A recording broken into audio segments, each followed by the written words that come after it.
Woher weißt du, dass du zu etwas berufen wurdest oder wo du hingehen sollst? Wie entscheidest du, ob etwas richtig ist? Bist du dir immer zu 100% sicher, welchen Weg du gehst oder welche Abzweigung du im Leben nehmen sollst?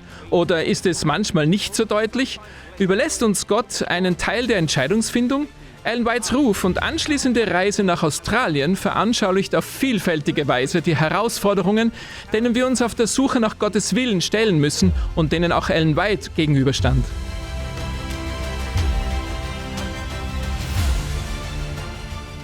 Im Jahr 1891 sandte die Generalkonferenz die dringende Anfrage an Ellen White, einige Zeit in Australien zu verbringen. Sie hielten es für einen großen Segen und falls Gott ihr etwas in diese Richtung zeigen sollte, wurde sie gebeten, im Herbst die Segel zu setzen. Wochenlang betete sie um Führung und Anleitung, aber sie bekam keine Antwort.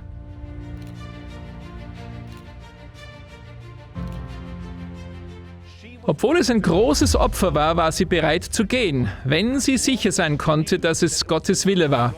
Trotz ihrer Gebete hörte sie nur Stille. Sie sagte: Ich habe kein besonderes Licht erhalten, Amerika für dieses ferne Land zu verlassen.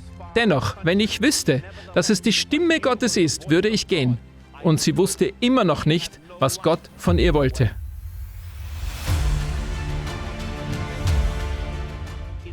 Mangels einer Antwort Gottes beschloss sie, nicht länger zu zögern, sondern zu gehen.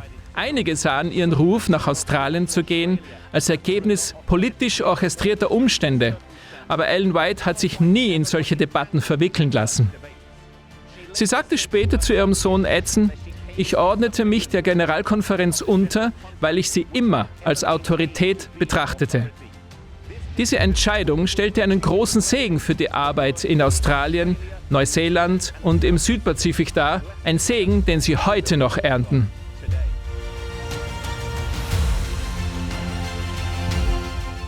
Nicht jede Entscheidung, die wir treffen, muss Gott klar formulieren und Taten sind besser als Verzögerung.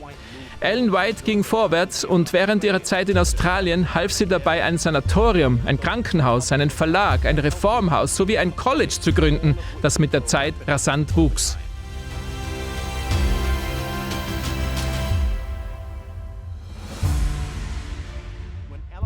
Als Ellen White in Australien ankam, hatte sie 8 Monate lang rheumatisches Fieber. Sie hatte Schmerzen und lag lange im Bett. Trotzdem schrieb sie weiterhin von ihrem Bett aus, jedoch verschlimmerte sich ihr Zustand zusehends. Es kam so weit, dass man sie alle 2 Stunden bewegen musste, um die Schmerzen zu lindern. Schließlich bat sie darum, gesalbt zu werden und danach sagte sie, dass sie zwar erleichtert, aber nicht wiederhergestellt sei, aber zufrieden darauf wartete, dass der Herr etwas für sie bewirkte.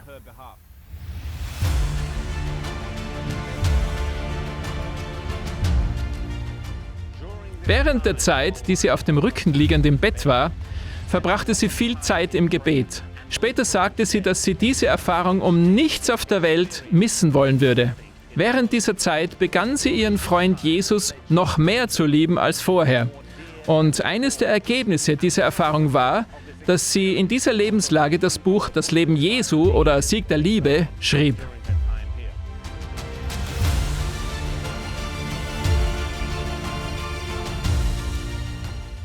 Manchmal war Gott sehr deutlich darin, wie er Ellen White führte, und zu anderen Zeiten war er weniger direkt. Manchmal war er still und sie musste es selber herausfinden. Wenn Gott selbst seinen Propheten so führte, dann können wir nicht erwarten, dass er uns in unserem heutigen Leben mehr Vorschriften macht. Nicht jede Entscheidung, die wir treffen, ist genau für uns ausformuliert und oft erwartet er von uns, dass wir unseren Verstand benutzen und Gründe für eine Entscheidung finden.